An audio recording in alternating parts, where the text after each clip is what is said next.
Hey, it's day 10 of 30 days vlogging series. Yes, welcome back to Gopinanda's lifestyle, guys.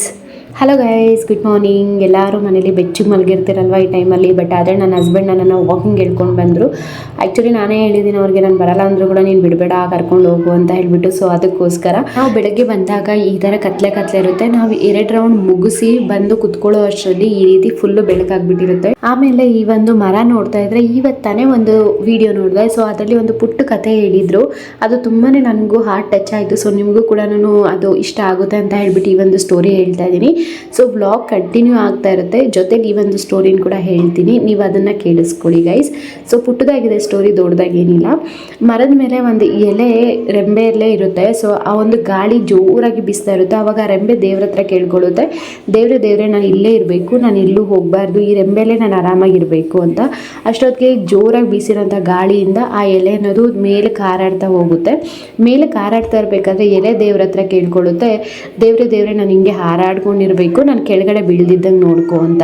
ಸ್ವಲ್ಪ ಹೊತ್ತು ಆದಮೇಲೆ ಗಾಳಿ ಬೀಸ್ತಾ ಇತ್ತಲ್ವ, ಅದು ಕೂಡ ತಣ್ಣಗಾಗ್ಬಿಡುತ್ತೆ. ಸೊ ತಣ್ಣಗಾದ್ಮೇಲೆ ಆ ಎಲೆ ಅನ್ನೋದು ಕೆಳಗಡೆ ಬಿದ್ದಿದ್ದ ಆ ಎಲೆ ಕೇಳ್ಕೊಳ್ಳುತ್ತಂತೆ, ದೇವ್ರೆ ನಾನು ಹಾರಾಡಿ ಸುಸ್ತಾಗಿದ್ದೀನಿ, ನಾನು ಇಲ್ಲೇ ಇದ್ಬಿಡೋದು ನೋಡ್ಕೊ ಅಂತ ಹೇಳಿ.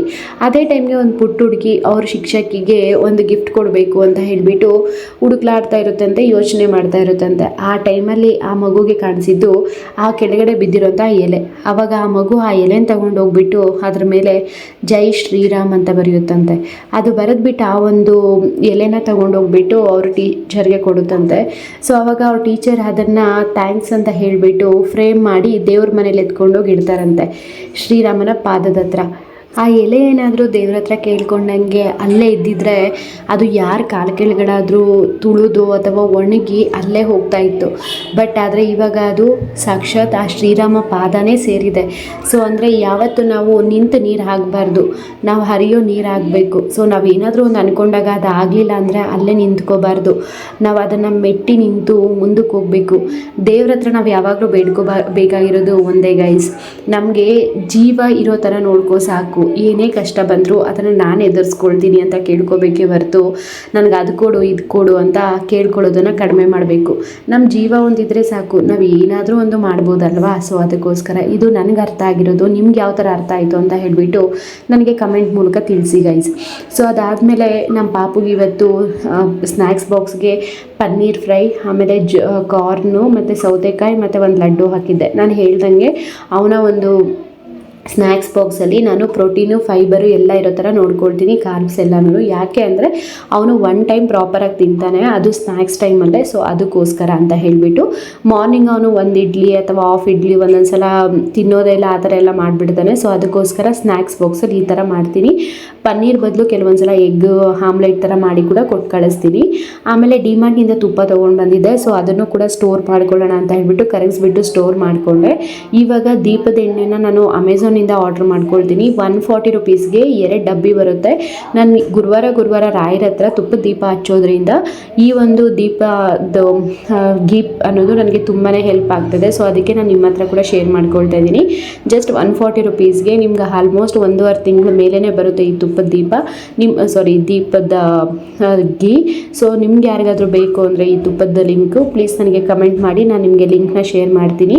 ಆಮೇಲೆ ನನ್ನ ಹಸ್ಬೆಂಡು ನಮ್ಮ ಪಾಪುಗೆ ಇಡ್ಲಿ ತಿನ್ನಿಸ್ತಾ ಇದ್ರು. ಯೂಶಲಿ ಮಾರ್ನಿಂಗ್ ಟೈಮ್ ಬ್ರೇಕ್ಫಾಸ್ಟು ಈ ನಡುವೆ ಮನೇಲಿ ತಿನ್ಕೊಂಡು ಹೋಗ್ತಾನೆ. ಸೊ ಅವ್ನು ಸ್ನ್ಯಾಕ್ಸ್ಗೆ ನೋಡಿ ಈ ರೀತಿ ಪ್ರಿಪೇರ್ ಮಾಡಿ ಕೊಟ್ಬಿಡ್ತೀನಿ ಬಾಕ್ಸಲ್ಲಿ.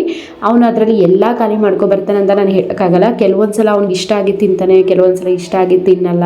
ಆಮೇಲೆ ಇಲ್ಲಿ ಲಡ್ಡು ಬದಲು ಕೆಲವೊಂದು ಸಲ ಆಲ್ಟರ್ನೇಟಿವ್ ಆಗಿ ಫ್ರೂಟ್ಸ್ ಹಾಕ್ತೀನಿ, ಮತ್ತು ಕಾರ್ನ್ ಬದಲು ಫ್ರೂಟ್ಸ್ ಹಾಕ್ತಾ ಇರ್ತೀನಿ, ಅಥವಾ ಲಡ್ಡು ಬದಲು ಏನಾದರೂ ಜಂಕ್ ಫುಡ್ ಹಾಕ್ತೀನಿ, ಚಾಕ್ಲೇಟೋ ಇಲ್ಲಾಂದರೆ ಚಿಪ್ಸೋ ಈ ಥರ ಸ್ವಲ್ಪ ಹಾಕ್ತೀನಿ. ಕಾರ್ನ್ ಬದಲು ಜಾಸ್ತಿ ಫ್ರೂಟ್ಸ್ ಹಾಕ್ತೀನಿ.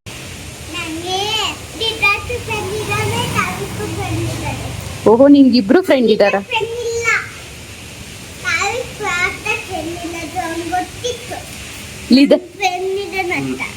ಯಾರಿಗೆ ಗೊತ್ತಿತ್ತು ನೀನು ಫ್ರೆಂಡ್ ಇದಾರಂತ?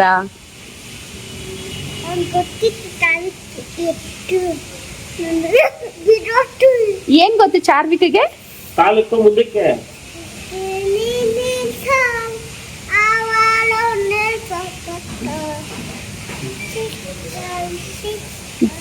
ಬಾಯ್. ಇವಾಗ ನಮ್ಮ ಪಾಪು ಸ್ಕೂಲ್ಗೆ ಹೋದ. ಸೊ ಅವನು ಹೋದ್ಮೇಲೆ ಇನ್ನು ಉಳಿದಿದ್ದು ನಾನು ಕೆಲಸ ಮಾಡ್ಕೊಳ್ತೀನಿ. ಲೈಕ್ ನಮಗೆ ಬ್ರೇಕ್ಫಾಸ್ಟ್ ಮಾಡೋದು, ಲಂಚ್ ಮಾಡೋದು, ಆ ಥರ. ಉಪ್ಪು ಖಾಲಿ ಆಗಿಬಿಟ್ಟಿತ್ತು. ಸೊ ಅದಕ್ಕೇ ಫಸ್ಟು ಉಪ್ಪನ್ನೆಲ್ಲ ರೀಫಿಲ್ ಮಾಡಿ ಇಟ್ಕೊಬಿಟ್ಟಿದ್ದೀನಿ. ಅದನ್ನ ರಾತ್ರಿನೇ ತೊಳೆದಿಟ್ಬಿಟ್ಟಿದ್ರು ನಮ್ಮ ಅತ್ತೆಯವರು. ಸೊ ಅದಕ್ಕೇ ಬೆಳಗ್ಗೆ ಎದ್ದು ಕಲ್ಲುಪ್ಪನ್ನ ರೀಫಿಲ್ ಮಾಡ್ಕೊಂಡಿದ್ದೀನಿ. ಆಮೇಲೆ ಸ್ವಲ್ಪ ನಮಗೆ ವೆಜಿಟೇಬಲ್ಲು ಪನ್ನೀರ್ ಎಲ್ಲ ಹಾಕಿಬಿಟ್ಟು ಪನ್ನೀರ್ ಪಲಾವ್ ಥರ ಮಾಡ್ಕೊಳ್ಳೋಣ ಅಂತ ಹೇಳಿಬಿಟ್ಟು ಮಾಡ್ಕೊಳ್ತಾ ಇದ್ದೀನಿ. ಏನಿಲ್ಲ, ಇದಕ್ಕೆ ಆಯಿಲು, ತುಪ್ಪ ಮತ್ತು ಸ್ವಲ್ಪ ಮಸಾಲೆ ಐಟಮ್ಸ್ ಹಾಕ್ಕೊಂಡ್ರೆ ಚಕ್ಕೆ, ಲವಂಗ, ಸ್ಟಾರ್ ಫ್ರೂಟ್ ಹೂವು ಅದೆಲ್ಲ ಬರುತ್ತಲ್ವ, ಅದೆಲ್ಲ ಹಾಕ್ಕೊಂಡು ಆಮೇಲೆ ಆನಿಯನ್ನ ಹಾಕ್ಕೊಳ್ಳೋದು. ಆನಿಯನ್ ಸ್ವಲ್ಪ ಬ್ರೌನ್ ಕಲರ್ ಆಗೋವರೆಗೂ ಚೆನ್ನಾಗಿ ಫ್ರೈ ಮಾಡ್ಕೊಳ್ಳಿ. ಸೊ ಟೈಮ್ ಇದೆ ಅಂದರೆ ಫ್ರೈ ಮಾಡ್ಕೊಳ್ಳಿ, ಇಲ್ಲಾಂದರೆ ಜಸ್ಟ್ ಬ್ರೌನ್ ಕಲರ್ ಬರೋವರೆಗೂ ಆದರೂ ಸಾಕು. ಆಮೇಲೆ ಟೊಮೊಟೊ ಹಾಕ್ಕೊಂಡು ಸ್ವಲ್ಪ ಚೆನ್ನಾಗಿ ಫ್ರೈ ಮಾಡಿಕೊಂಡು ಆಮೇಲೆ ಶುಂಠಿ ಬೆಳ್ಳುಳ್ಳಿ ಪೇಸ್ಟ್ ಹಾಕ್ಕೊಂಡು ತರಕಾರಿ ಎಲ್ಲ ಹಾಕ್ಕೊಳ್ಳಿ. ಕಾರ್ನ್ ಕೂಡ ಇತ್ತು, ಅದಕ್ಕೆ ಕಾರ್ನು ಹಾಕ್ಕೊಳ್ತಾ ಇದ್ದೀನಿ. ಇನ್ನು ಇವಾಗ ಮಿಕ್ಸಿ ಜಾರ್ಗೆ ಏನೇನು ಹಾಕ್ಕೊಂಡಿದ್ದೆ ಅಂದರೆ ಪನ್ನೀರು ಮತ್ತು ಅದಾದಮೇಲೆ ಏನಪ್ಪ ಅದು ಕೊತ್ತಂಬರಿ ಸೊಪ್ಪು, ಪುದೀನ ಸೊಪ್ಪು, ಹಸಿಮೆಣ್ಸಿನ್ಕಾಯಿ ಇಷ್ಟು ಹಾಕ್ಕೊಂಡು ಮಿಕ್ಸಿಗೆ ಹಾಕ್ಕೊಂಡು ಅದನ್ನು ಕೂಡ ಹಾಕ್ಕೊಂಡೆ. ಆಮೇಲೆ ಗರಂ ಮಸಾಲ ಮತ್ತು ಧನಿಯಾ ಪೌಡರ್ ಸ್ವಲ್ಪ, ಆಮೇಲೆ ಚಿಕನ್ ಮಸಾಲ, ಆಮೇಲೆ ಬಿರಿಯಾನಿ ಮಸಾಲೆ ಇದೆ, ಬಿರಿಯಾನಿ ಮಸಾಲ ಇಷ್ಟನ್ನು ಹಾಕ್ಬಿಟ್ಟು ಚೆನ್ನಾಗಿ ಫ್ರೈ ಮಾಡ್ಕೊಳ್ಳಿ. ಸೊ ಈ ರೀತಿ ಫ್ರೈ ಮಾಡ್ಕೊಂಡಿದ್ದಾದಮೇಲೆ ಒಂದು ಸ್ವಲ್ಪ ಹಳದಿ ಅಂದರೆ ಅರಿಶಿನ ಪುಡಿ ಹಾಕಿಬಿಟ್ಟು ಸ್ವಲ್ಪ ಕುದಿಯೋದಕ್ಕೆ ಬಿಡಿ, ಚೆನ್ನಾಗಿ ಕುದಿ ಬರಲಿ. ಅದಾದಮೇಲೆ ನೋಡಿ ಈ ರೀತಿ ಎಣ್ಣೆ ಬಿಟ್ಕೊಂಡಿದ್ದಾದಮೇಲೆ ನೀರು ಹಾಕ್ಕೊಳ್ಳಿ. 1 ಗ್ಲಾಸ್ ಅಕ್ಕಿಗೆ 2 ಗ್ಲಾಸ್ ನೀರು ಆ ಎಳ್ತಲ್ಲಿ ನೀವು ಹಾಕ್ಕೊಂಡಿದ್ದೀರ ಅಂದರೆ ತುಂಬ ಚೆನ್ನಾಗಿ ಬರುತ್ತೆ, ಉದ್ರಾಗಿ ಕೂಡ ಬರುತ್ತೆ. ಆಮೇಲೆ ನೀರು ಚೆನ್ನಾಗಿ ಕುದಿ ಬಂದಮೇಲೆ ಉಪ್ಪೆಲ್ಲ ನೋಡ್ಕೊಳ್ಳಿ. ಉಪ್ಪು ಖಾರ ನಿಮ್ಮ ಟೇಸ್ಟಿಗೆ ತಕ್ಕಂಗಿದೆಯಾ ಅಂತ ನೋಡ್ಕೊಳ್ಳಿ. ಸೊ ನಿಮ್ಗೆ ಏನಾದ್ರು ಉಪ್ಪು ಖಾರ ಬೇಕು ಅಂದರೆ ಕೂಡ ಈ ಟೈಮಲ್ಲಿ ಹಾಕ್ಕೊಳ್ಳಿ. ಆಮೇಲೆ ಇದಕ್ಕೆ ರೈಸ್ ಹಾಕ್ಕೊಂಡು ವಿಜಿಲ್ ತೆಗೆಸ್ಕೊಂಡ್ರೆ ಸಾಕು. ಟೇಸ್ಟಿಯಾಗಿರುವಂತಹ ಪನ್ನೀರ್ ಪಲಾವ್ ರೆಡಿ ಆಗುತ್ತೆ ಗೈಸ್. ಸೊ ತುಂಬಾ ಸಿಂಪಲ್ ಆಗಿರುತ್ತೆ ಆ್ಯಂಡ್ ಟೇಸ್ಟಿಯಾಗಿರುತ್ತೆ. ಸೇಮ್ ನಿಮಗೆ ಹೋಟೆಲ್ ಟೇಸ್ಟೇ ಕೊಡುತ್ತೆ ಇದು. ಸೊ ಯಾರಿಗಾದ್ರೂ ಬೇಕು ಅಂದರೆ ಒಂದ್ಸಲ ಟ್ರೈ ಮಾಡಿ.